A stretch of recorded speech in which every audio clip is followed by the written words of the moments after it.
السلام علیکم عزیز طلباء، آج ہم میٹرک یعنی 10ویں کلاس کا سبق نمبر 4 پڑھیں گے، جس کا عنوان ہے نظریہ پاکستان۔ تو پہلے اس کی لکھنے والی کے بارے میں تھوڑا سا پڑھ لیں۔ یہ ڈاکٹر غلام مصطفیٰ صاحب کا لکھا ہوا ہے، جن کی 1912 میں پیدائش ہوئی اور 2005 میں وہ اس دارِ فانی سے کوچ کر گئے۔ تو چلے پڑھتے ہیں ان کے بارے میں۔ جبل پور میں پیدا ہوئے۔ 1928 میں انجمن اسلامیہ ہائی اسکول جبل پور سے 9ویں جماعت پاس کر کے علی گڑھ چلے گئے۔ علی گڑھ یونیورسٹی سے LLB، MA اردو، MA فارسی کی ڈگریاں حاصل کی۔ 1947 میں PhD اردو کیا۔ ناگپور یونیورسٹی سے 1959 میں D.Litt کی ڈگری حاصل کی۔ D.Litt کہتے ہیں ڈاکٹر آف لٹریچر، D.Litt کی ڈگری حاصل کی۔ عملی زندگی کا آغاز کنگ ایڈورڈ کالج امروتی سے بطور لیکچرار کیا۔ پاکستان بننے کے بعد اردو کالج کراچی سے وابستہ ہوئے۔ سندھ یونیورسٹی میں صدر شعبہ اردو کے طور پر خدمات انجام دی۔ انہیں ستارہ امتیاز، نقوش ایوارڈ، اقبال ایوارڈ اور نشان سپاس ملا۔ انہوں نے مذہب، پاکستانیت، ادب، تصوف اور اخلاق جیسے موضوعات پر لکھا۔ ان کی تحریریں زیادہ تر معرب و مقرص ہوتی ہیں۔ عام قارئین کے لیے لکھے گئے مضامین و کتب کی زبان سادہ و سلیس اور عام فہم ہے۔ انہوں نے اردو، فارسی، عربی اور انگریزی زبانوں میں 100 سے زیادہ کتب تصنیف کی۔ ان کی کتب میں سید حسن غزنوی، حیات اور کارنامے، سراج البیان، اقبال اور قرآن اور تنقید و تحقیق اہم ہیں۔ تو یہ ان کا ایک چھوٹا سا تعارف تھا۔ اس کے بعد ہم آپ کا اگلا سبق شروع کریں گے۔ تو جناب اب ہم چلتے ہیں مضمون کی جانب، جس کا نام ہے نظریہ پاکستان۔ شروع کرتے ہیں۔ مسلمانوں نے ہمیشہ رواداری کو اپنا شیوا بنایا ہے، لیکن جب کفر و الحاد غلبہ حاصل کرنا چاہتا ہے تو مسلمان اس کے لیے ڈٹ کر کھڑا ہو جاتا ہے۔ بادشاہ اکبر کی بیجا رواداری اور ملکی سیاست میں ہندوؤں کے عمل دخل کی وجہ سے ملک میں کافرانہ طور طریقے اس قدر رائج ہو گئے تھے کہ مسلمانوں کی آزادی خود ان کے دینی معاملات میں بھی ختم ہو گئی تھی۔ چنانچہ اکبر کے آخری دور میں اسلام کی سربلندی کے لیے حضرت مجدد الفسانی رحمۃ اللہ علیہ کھڑے ہوئے۔ آپ نے جہانگیر کے زمانے میں محض دین کی خاطر قید و بند کی سختیاں جھیلیں اور اسلامی قدروں کو نئے سرے سے فروغ دیا۔ ان کے اثر سے شاہ جہاں اور اس کے بعد اس کا بیٹا اورنگزیب دین کا خادم بنا، لیکن اورنگزیب کے بعد ہی اس کے بیٹوں کے باہمی نفاق اور کمزوری کی وجہ سے مغلیہ سلطنت کا زوال شروع ہو گیا۔ مرہٹوں اور ہندوؤں کے کئی گروہوں نے سر اٹھایا۔ انگریزوں نے اپنے قدم جمائے اور ملک میں انتشار پھیل گیا، لیکن ایسے گئے گزرے حالات میں بھی قوم کو فروغ دینے اور اسلام کو سربلند کرنے کے لیے کوششیں جاری رہیں۔ چنانچہ میسور کے سلطان حیدر علی اور اس کے بیٹے سلطان ٹیپو نے نہ صرف ہندوؤں اور انگریزوں کا مقابلہ کیا، بلکہ افغانستان، ترکی اور پھر فرانس کو بھی اپنے ساتھ شامل کرنے کی کوشش کی، لیکن ملک کے دوسرے سرداروں نے ساتھ نہیں دیا اور انہیں کامیابی حاصل نہ ہو سکی۔ اسی زمانے میں شاہ ولی اللہ دہلوی اور ان کے صاحبزادوں نے مسلمانوں کی اخلاقی اور معاشرتی برائیوں کو دور کرنے کی تحریک شروع کی۔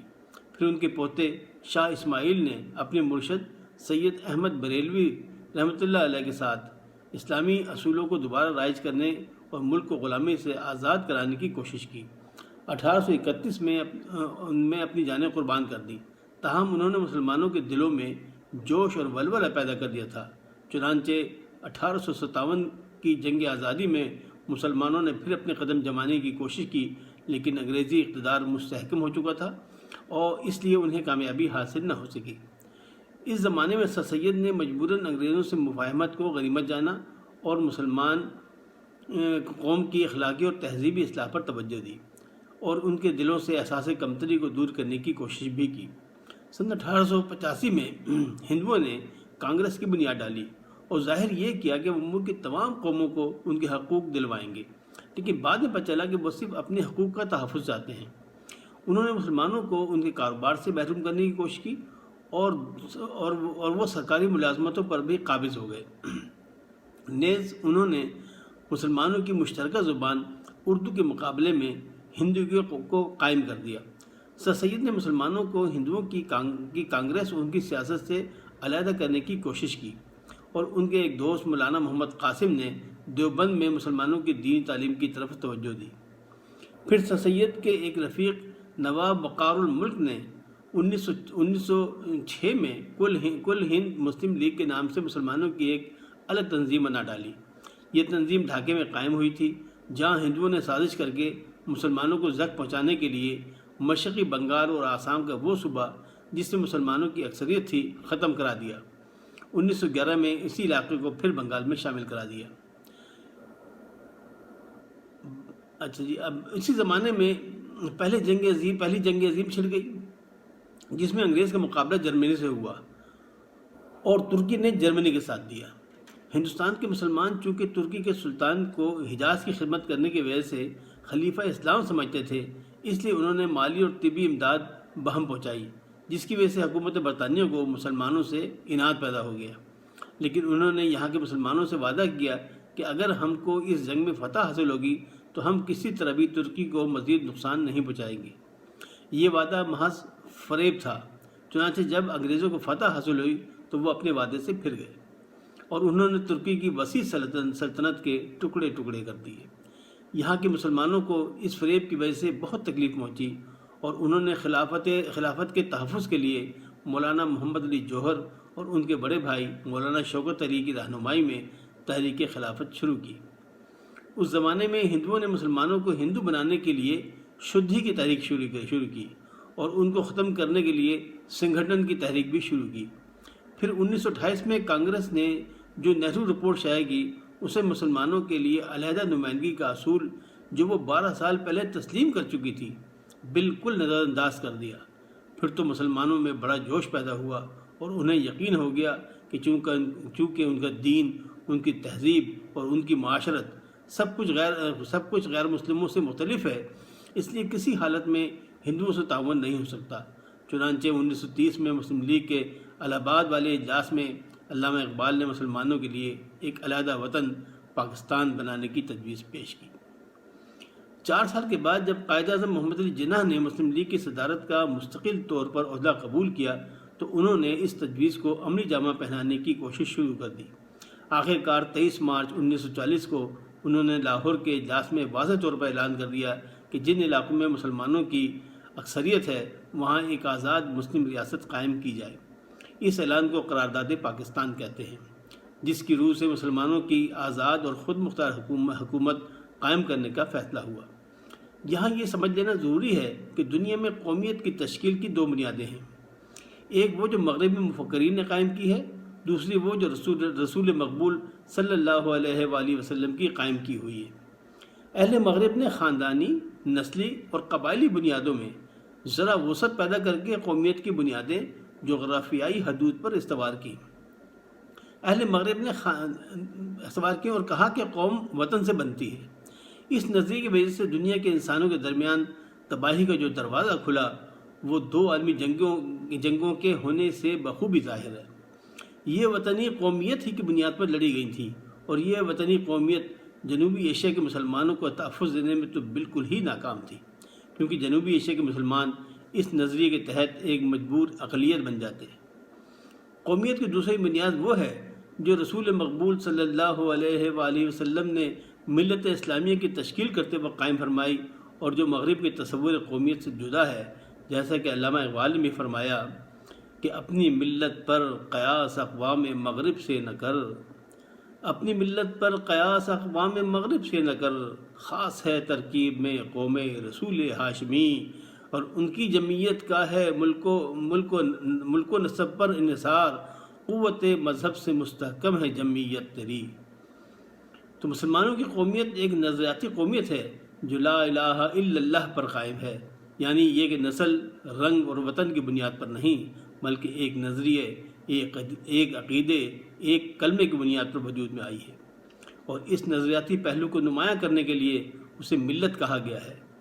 ایسی نظریاتی قومیت میں ہر نسل، ہر رنگ اور ہر جغرافیائی خطے کے لوگوں کے لیے جگہ ہوتی ہے، اور حقیقت یہ ہے کہ جنوبی ایشیا کے مسلمانوں کو جن میں ہر نسل، ہر رنگ اور مختلف جغرافیائی خطوں کے لوگ شامل تھے، ایک ایسی قوم کے ماتحت اقلیت بن کر رہنا منظور نہ تھا جو اسلامی قومیت کے برعکس ذات پات، چھوت چھات اور بت پرستی کے بندھنوں میں جکڑی ہوئی تھی۔ چنانچہ انہوں نے اپنی جداگانہ قومیت یعنی اسلامی قومیت کی بنیاد پر اپنے لیے ایک جدا وطن کا مطالبہ کیا، جس میں وہ اپنے عقیدے، اپنے نظریہ زندگی، اپنے طرز معاشرت کے مطابق زندگی بسر کر سکیں اور ایک مسلمان کی حیثیت سے دور جدید کی چیلنج کا مقابلہ کر کے اپنے مستقبل سنوار سکیں۔ ہمیں اس بات کو بھی اچھی طرح ذہن نشین کر لینا چاہیے کہ نظریہ پاکستان میں اسلامی زندگی اور قدروں کا تصور بنیادی حیثیت رکھتا ہے۔ اخوت، مساوات، عدل، دیانت، خدا ترسی، انسانی ہمدردی اور عظمت کردار کے بغیر نظریہ پاکستان کو فروغ نہیں ہو سکتا۔ نظریہ پاکستان کا مقصد محض ایک حکومت قائم کرنا نہیں تھا، کیونکہ مسلمانوں کی حکومتیں ایشیا اور افریقہ میں پہلے سے موجود تھیں۔ نظریہ پاکستان کا مقصد اسلامی اصولوں کی ترویج و اشاعت اور اہل عالم کے لیے مثالی مملکت کا نمونہ فراہم کرنا ہے۔ پاکستان قائم کرنے کا فیصلہ ہندوؤں کو بہت ناگوار گزرا۔ انہوں نے پوری کوشش کی کہ یہ مملکت قائم نہ ہونے پائے۔ ان کے پاس دولت اور طاقت تھی، جنوبی ایشیا میں ان کی اکثریت تھی، لیکن چونکہ قیام پاکستان کا مطالبہ حق اور انصاف پر مبنی تھا، اس لیے حکومت برطانیہ کو مجبور ہونا پڑا اور قائد اعظم محمد علی جناح کی پرخلوص قیادت، مسلمانوں کے یقین و اتحاد اور عمل پہم کی وجہ سے 14 اگست 1947 کو پاکستان معرض وجود میں آ گیا۔ پاکستان نے اپنے قیام سے اب تک بڑی ترقی کی ہے۔ اس کا شمار دنیا کے اہم ملکوں میں ہوتا ہے۔ اگر ہم یہ چاہتے ہیں کہ پاکستان اور زیادہ ترقی کرے اور ہمیشہ ترقی کرے تو ہمیں نظریہ پاکستان کو ہر وقت پیش نظر رکھنا ہوگا۔ اس کی بدولت ہم پاکستان کو زیادہ مستحکم اور شاندار بنا سکتے ہیں۔ نظریہ پاکستان کا مقصد پاکستان کو ایک اسلامی اور فلاحی مملکت بنانا ہے۔ ہمیں ایسا کوئی قدم نہیں اٹھانا چاہیے جس کی وجہ سے خدا اور اس کے رسول صلی اللہ علیہ وآلہ وسلم کے سامنے شرمندہ ہونا پڑے۔ ہمارا جینا اور مرنا پاکستان کے لیے ہونا چاہیے۔ قومی مفاد کے سامنے ذاتی مفاد کو دل سے نکال دینا چاہیے۔ ہر قسم کی گروہ بندی سے بالا تر ہو کر تمام پاکستانیوں کی فلاح و بہبود کی کوشش کرنا نظریہ پاکستان کو فروغ دینا ہے۔ اگر ہم نے نظریہ پاکستان کو پیش نظر رکھا اور اپنی سیرت اور کردار کو اس کے مطابق ڈھالنے کی کوشش کی تو دنیا کی دوسری قوموں میں بھی ہمیں امتیاز حاصل ہوگا اور ہم اسلامی اصولوں کی روشنی میں پاکستان کو توانا، مستحکم، شاندار اور پر عظمت بنانے میں پوری طرح کامیاب ہوں گے انشاءاللہ۔ اچھا جناب، تو آپ کو میں نے تمام جو آپ یہ سبق تھا وہ پڑھ کے سنا دیا نظریہ پاکستان۔ اب ہم چلتے ہیں مشق کی جانب۔ مشق میں پہلا جو سوال ہے وہ اس نے پوچھا ہے کہ درج ذیل سوالات کے مختصر جواب تحریر کیجیے۔ الف ہے، مسلمانوں کو اپنے دینی معاملات میں اپنی آزادی کب ختم ہوتی نظر آئی؟ تو اس کا جواب ہے کہ جنگ عظیم دوم کے بعد جب خلافت عثمانیہ کا خاتمہ ہوا اور 1885 میں ہندوؤں نے کانگریس کی بنیاد ڈالی اور سنگھٹن اور شدھی کی تحریک شروع کر کے مسلمانوں کو ہندو بنانے کی کوشش کرنے لگے اور اردو زبان کو ختم کر کے ہندی کو رائج کیا گیا، تب مسلمانوں کو اپنے دینی معاملات میں اپنی آزادی ختم ہوتی نظر آئی۔ بے ہے، سلطان ٹیپو اپنی جد و جہد میں کیوں کامیاب نہ ہو سکا؟ اس کا جواب ہے کہ ملک کے دوسرے سرداروں کے ساتھ نہ دینے کی وجہ سے سلطان ٹیپو اپنی جد و جہد میں کامیاب نہ ہو سکا۔ جیم ہے، تحریک خلافت کیوں شروع کی گئی؟ اس کا جواب ہے کہ چونکہ انگریزوں نے اپنے وعدے کے برخلاف سلطنت عثمانیہ کے ٹکڑے کر دیے، جس سے مسلمانوں کو بہت تکلیف پہنچی، اور انہوں نے مولانا محمد علی جوہر، مولانا شوکت علی کی قیادت میں تحریک خلافت شروع کی۔ دال ہے کہ علامہ اقبال نے مسلمانوں کے لیے الگ وطن کا مطالبہ کب اور کیوں کیا؟ اس کا جواب ہے کہ جب کانگریس نے 12 سال پہلے مسلمانوں کے لیے علیحدہ نمائندگی کے تسلیم شدہ اصول سے روگردانی کر کے 1938 میں نہرو رپورٹ شائع کی، تب مسلمانوں کو یقین آ گیا کہ اب ہندوؤں کے ساتھ رہنا مشکل ہے۔ اس لیے 1930 میں الہ آباد کے اجلاس میں علامہ اقبال نے مسلمانوں کے لیے الگ وطن کا مطالبہ کیا۔ دال ہے کہ اہل مغرب نے قومیت کی بنیاد کس پر رکھی؟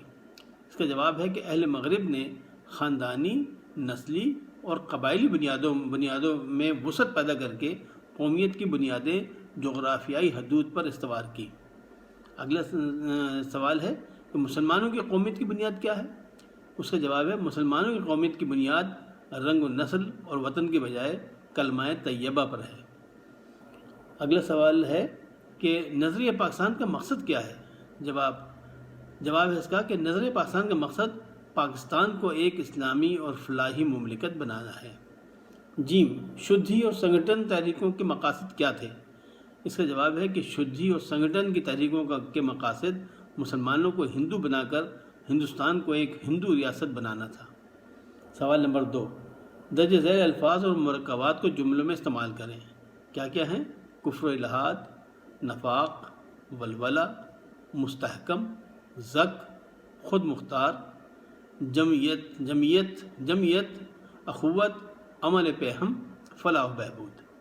تو ان کو جملوں میں استعمال کرنا ہے۔ کفر و الحاد، اس کا جملہ ہے کہ کفر و الحاد کو ختم کرنا مسلمانوں کی دینی ذمہ داری ہے۔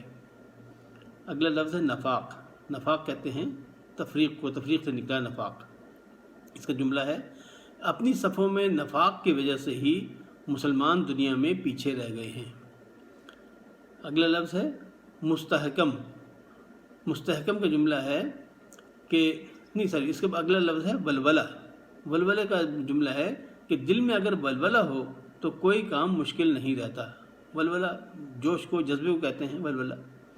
مستحکم کا جملہ ہے مستحکم ارادہ ہی کامیابی کی ضمانت ہے۔ اگلا لفظ ہے زک کہتے ہیں نقصان پہنچانا۔ دشمن ہمیشہ زک پہنچانے کی کوشش کرتا ہے، اس لیے ہمیشہ چوکس رہنا چاہیے۔ اب جو جملہ ہے وہ ہے خود مختار۔ خود مختار کا جملہ ایسے بنے گا کہ مسلمانان ہند نے آخر کار پاکستان کی شکل میں ایک آزاد اور خود مختار وطن حاصل کر لیا۔ جمعیت کا فقرہ ہے کہ مسلمان اپنی جمعیت ہی سے دنیا میں کامیاب ہو سکتے ہیں۔ جمعیت کہتے ہیں متحد ہونے کو۔ اب ہے اخوت کہتے ہیں بھائی چارے کو۔ مسلمانوں میں اخوت کا جذبہ پھر سے بیدار کرنے کی ضرورت ہے۔ عمل پیہم یعنی مسلسل کام کرنا، مسلسل کوشش کرنا۔ عمل پیہم میں ہی کامیابی کا راز چھپا ہے۔ فلاح و بہبود کا جملہ ہے کہ فلاحی ریاست اپنے شہریوں کی فلاح و بہبود کے کام کرتی رہتی ہے۔ سبق نمبر 3، سبق کا خلاصہ اپنے الفاظ میں تحریر کریں۔ ظاہر یہ مختصر سا لکھنا ہوتا ہے، خلاصہ ہے صرف، تو اس کا جب میں نے لکھ دیا، وہ سن لیجیے آپ کہ اس سبق کا خلاصہ یہ ہے کہ تشکیل پاکستان دراصل نتیجہ ہے ہندوؤں کی سازشی ذہنیت، مسلمانوں کی دینی روایات کی بے خونی کی کوششوں اور مالی استحصال اور ان کوششوں کا جو وہ ہندوستان سے مسلمانوں کی تہذیب اور اسلام کو مٹانے کے لیے کر رہے تھے۔ ان کی ان حرکتوں کی وجہ سے ہی مسلمان جو پہلے مشترکہ جدوجہد کے قائل تھے، بعد میں الگ وطن حاصل کرنے پر مجبور ہوئے۔ اب ہے جناب سوال نمبر 4، اسے پوچھا ہے کہ سبق کے متن کے پیش نظر درج ذیل میں سے درست جواب پر ٹک کا یعنی صحیح کا نشان لگائیے۔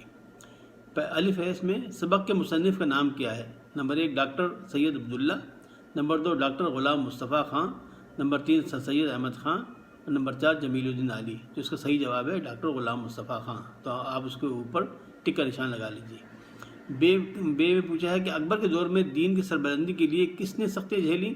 نمبر 1 حضرت مجدد الف ثانی، نمبر 2 شاہ ولی اللہ، نمبر 3 سید احمد بریلوی، نمبر 4 شاہ اسماعیل شہید۔ تو سب سے مناسب جواب جو ہے وہ ہے حضرت مجدد الف ثانی رحمۃ اللہ علیہ۔ تو آپ اس میں نشان لگا لیجیے۔ جیم ہے سید احمد بریلوی اور شاہ اسماعیل کب شہید ہوئے؟ نمبر 1 1821 میں، نمبر 2 1831 میں، نمبر 3 1841 میں، اور نمبر 4 1857 میں۔ تو جو صحیح جواب ہے وہ ہے 1831 میں۔ اگلا سوال ہے کانگریس کب قائم ہوئی؟ نمبر 1 1885 میں، نمبر 2 1886 میں، نمبر 3 1895 میں، اور نمبر 4 1906 میں۔ تو صحیح جواب ہے 1885 میں۔ مسلم لیگ کس نے قائم کی؟ نمبر 1 سر سید احمد خان، نمبر 2 نواب محسن الملک، نمبر 3 قائد اعظم، اور نمبر 4 نواب وقار الملک۔ تو صحیح جواب ہے نواب وقار الملک۔ اگلا سوال ہے کہ مصنف نے دنیا میں قومیت کی تشکیل کی کتنی بنیادیں بتائی ہیں؟ Number 1 number 2 number 3 4 number 4 8. تو صحیح جواب ہے 2. سوال نمبر 5. سبق کے متن کو ذہن میں رکھ کر درست اور غلط نشان پر ٹک کا نشان لگائیے. پہلا ہے الف. مسلمان کفر و الحاد کا غلبہ ہوتے دیکھ کر اٹھ کھڑے ہوتے ہیں. یہ بالکل درست جواب ہے، تو آپ درست پہ ٹک کا نشان لگائیے. بے ہے شاہ اسماعیل سید احمد بریلوی کے مرشد تھے. یہ بالکل درست ہے، تو آپ اس پہ ٹھیک کا نشان لگا دیجیے، درست پہ صحیح ٹک کا نشان لگائیے. اس کے بعد ہے جناب جیم. سر سید نے مجبوراً انگریزوں سے مفاہمت کو غنیمت جانا. یہ درست جواب ہے، تو آپ درست پہ ٹک کا نشان لگائیے. پھر پہلی جنگ عظیم میں ترکی نے انگریزوں کا ساتھ دیا. یہ غلط ہے، ترکی نے جرمنی کا ساتھ دیا تھا، تو آپ غلط پہ نشان لگائیے. ترکی کو نقصان نہ پہنچانے کا وعدہ فریب ثابت ہوا. یہ بالکل صحیح ہے، درست پہ آپ نشان لگائیے. اگلا ہے مسلمانوں کی قومیت کی بنیاد مغرب کے تصور قومیت سے مختلف ہے. یہ بالکل درست ہے، آپ درست پہ جواب نشان لگا لیجیے. اب چھٹا سوال ہے کالم الف کا ربط کالم بے سے کیجیے. کالم الف میں پہلا ہے 1930. اس کو آپ ملا دیجیے الہ آباد سے. 1930 میں جو جلسہ ہوا تھا اس میں مسلم لیگ قائم ہوئی تھی، تو 1930 کو آپ لگا دیجیے الہ آباد. بے ہے کانگریس. کانگریس کو آپ ملا دیجیے 1885 سے، کیونکہ 1885 میں کانگریس قائم ہوئی تھی. تیسرا ہے مسلم لیگ. مسلم لیگ کو آپ ملا دیجیے 1906 سے. یہ 1906 سے میں قائم ہوئی تھی. اگلا ہے 1831. 1831 کو آپ ملا دیجیے شہادت شاہ اسماعیل، کیونکہ یہ ان کی شہادت کا سال ہے. آخر میں ہے نظر پاکستان. نظر پاکستان کو آپ ملا دیجیے اسلامی زندگی سے. تو یہ آپ کے سارے آپس میں ایک دوسرے سے رابطہ قائم ہو گیا. سبق میں مذکور شخصیات میں سے کسی شخصیت پر مختصر نوٹ لکھیں. تو ظاہر ہے ہماری سب سے محبوب شخصیت ہیں قائد اعظم محمد علی جناح. اس پہ ہم نے ایک نوٹ لکھا ہے، وہ میں آپ کو پڑھ کے سنا دیتا ہوں. بانی پاکستان قائد اعظم محمد علی جناح 25 دسمبر 1876 کو کراچی میں پیدا ہوئے. کسی کو معلوم نہ تھا کہ یہ شخص برصغیر کے مسلمانوں کی زندگی تبدیل کر دے گا. اپنی انت تک جد و جہد، بہترین قیادت، اصولوں پر ڈٹے رہنے والی شخصیت نے وہ کارنامہ سر انجام کر دکھایا جو رہتی دنیا تک مسلمانوں کے لیے یادگار رہے گا. ایک وکیل کی حیثیت سے پیشہ ورانہ کیریئر کا آغاز کرنے والے محمد علی جناح نے انڈین نیشنل کانگریس اور پھر مسلم لیگ کے پلیٹ فارم سے ہمیشہ اصولوں پر مبنی سیاست کی. ایک بار قائد اعظم محمد علی جناح اسکول اور کالج کے طلباء سے خطاب کر رہے تھے کہ ایک ہندو لڑکے نے کھڑے ہو کر آپ سے کہا، آپ ہندوستان کا بٹوارہ کر کے ہمیں کیوں تقسیم کرنا چاہتے ہیں؟ آپ میں اور ہم میں کیا فرق ہے؟ اب اس کا جواب سنیے. آپ کچھ دیر تو خاموش رہے تو اسٹوڈنٹس نے آپ پر جملے کسنے شروع کر دیے. کچھ نے کہا کہ آپ کے پاس اس کا جواب نہیں، اور پھر ہر طرف سے ہندو لڑکوں کی ہوٹنگ اور قہقہوں کی آوازیں سنائی دینے لگیں. آپ نے ایک ہندو لڑکے کو بلایا اور اس ایک پانی کا گلاس منگوایا. آپ نے تھوڑا سا پانی پیا، اس کو میز پر رکھا اور اسے باقی بچا ہوا پانی پینے کو کہا. تو ہندو لڑکے نے وہ پانی پینے سے انکار کر دیا. پھر آپ نے ایک مسلمان لڑکے کو بلایا. آپ نے وہی بچا ہوا پانی اس مسلم لڑکے کو دیا تو وہ فوراً قائد اعظم کو جھوٹا پانی پی گیا. پھر آپ سب سے مخاطب ہوئے اور فرمایا، یہ فرق ہے آپ میں اور ہم میں. ہر طرف سناٹا چھا گیا کیونکہ سب کے سامنے فرق واضح ہو چکا تھا. محمد علی جناح نے کبھی کسی کو گالی نہ دی اور نہ کبھی آپ نے بد اخلاقی کی. آپ اپنی بات اس قدر ٹھوس دلائل سے پیش کرتے تھے کہ بڑے بڑے منہ میں انگلیاں دبا لیتے تھے اور آپ کے سامنے لاجواب ہو جاتے تھے.